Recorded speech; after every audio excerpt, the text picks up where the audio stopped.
Hi friends, எல்லாம் எப்படி இருக்கீங்க? இன்றைக்கி எலும்புகளுக்கு வலு சேர்க்கக்கூடிய உளுந்து வச்சு தாங்க நம்ம ஒரு டிஷ் செய்ய போகிறோம்.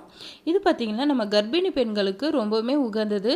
அவங்களோட 7வது மாதத்துலேருந்து உளுந்தால் ஆன டிஷ்ஷஸ் நிறைய எடுத்துப்பாங்க. உளுந்து கஞ்சி, உளுந்து வடை இந்த மாதிரி நிறைய எடுத்துப்பாங்க.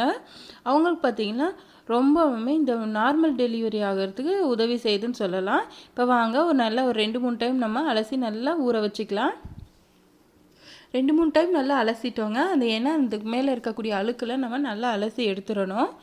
அதே போல் பூப்பொடி இந்த பெரிய பொண்ணு ஆகுறாங்க இல்லைங்களா பொண்ணுங்க, அவங்களுக்குமே நீங்கள் அந்த டைமில் உளுந்து வடை, உளுந்து கஞ்சி, உளுந்து இட்லி, உளுந்து களி இதெல்லாம் செஞ்சு கொடுக்கும்போது அவங்களோட கர்ப்பப்பை வலுப்பெறும்.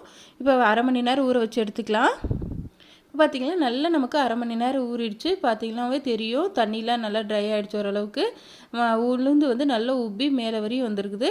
இது சுத்தமாக ஒரு சொட்டு கூட தண்ணி இல்லாமல் நம்ம நல்லா வடித்து எடுத்துக்கலாம். வடித்து எடுத்து ஒரு மிக்சியில் போட்டு நம்ம அரைச்சிக்கலாம்.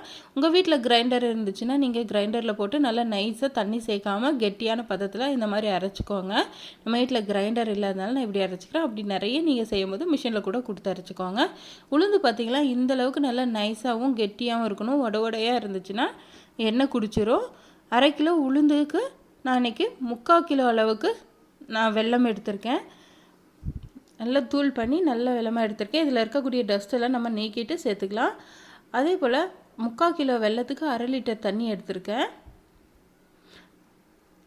இங்கே பார்த்தீங்களா, இது கூட எவ்வளோ டஸ்ட் பார்ட்டிகல்ஸ்லாம் இருக்குது. இதில் நம்ம நல்லா இந்த தண்ணியை வெல்லத்தை கரைச்சி இந்த ஃபில்டர் பண்ணி எடுத்துக்கலாம். இப்போ வெல்லத்தை கரைச்சிட்டோம், நம்ம ஃபில்டர் பண்ணிக்கலாம்.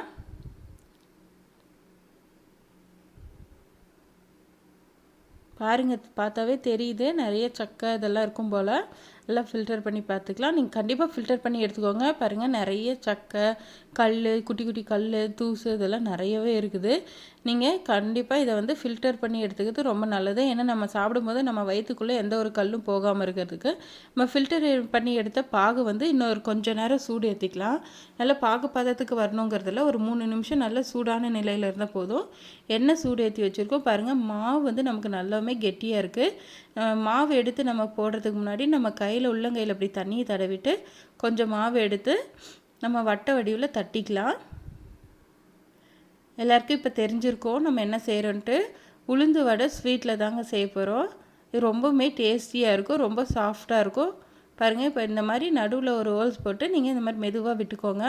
பிகினர்ஸாக இருந்தால் பார்த்து செய்யுங்க. ஏன்னா கையில் பற்றாமல் எண்ணெய் தெறிக்காமல் பார்த்து செய்யுங்க. அதே போல் நீங்கள் கையில் தட்ட பிடிக்கலையா, ஒரு பேப்பரோ இல்லை வாழை இலையோ வச்சு நீங்கள் தட்டி விட்டுக்கலாம். 2 சைடும் நல்லா திருப்பி போட்டுக்கலாம். 2 சைடும் நல்லா நமக்கு ஒரு ப்ரௌன் கலரில் வர்றது. அதே மாதிரி இந்த எண்ணெயோட பபுள்ஸ்லாம் நமக்கு அடங்கிடும். இங்கே பாருங்கள், நல்லா வந்துடுச்சு. எண்ணெயோட பபுள்ஸும் ஓரளவுக்கு அடங்கிடுச்சு. இதுதான் கரெக்டான பக்குவம். மேலே பார்த்திங்கன்னா ரொம்பவுமே கிறிஸ்பியாகவும் உள்ளே ரொம்ப சாஃப்டாகவும் இருக்கும்.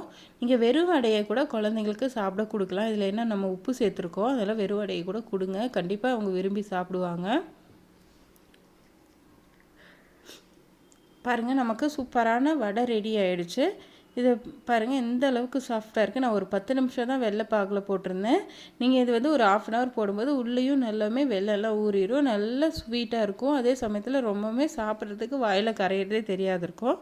இந்த டிஷ் உங்களுக்கு பிடிச்சிருந்துச்சுன்னா நம்ம சேனலை சப்ஸ்கிரைப் பண்ணிக்கோங்க. அப்படியே பக்கத்தில் இருக்க பெல் ஐக்கானை கிளிக் பண்ணிக்கோங்க. அப்போ தான் நான் அடுத்த போடக்கூடிய வீடியோட நோட்டிஃபிகேஷன் உங்களுக்கு வரும்.